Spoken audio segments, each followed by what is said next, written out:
now, we are inviting Nelly Johnson, Shy Johnson, Awabeji Johnson, and Afrimectin, all the African club members ready to come celebrate your one and only Nelly Johnson.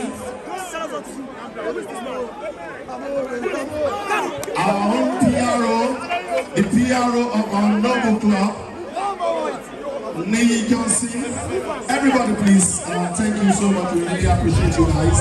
We really appreciate you guys. Alright now, coming on stage, no other club bringing on stage right about now, Afrimec Club, Afrimec 1, my only mayor, Femi Adebayo. Let's go.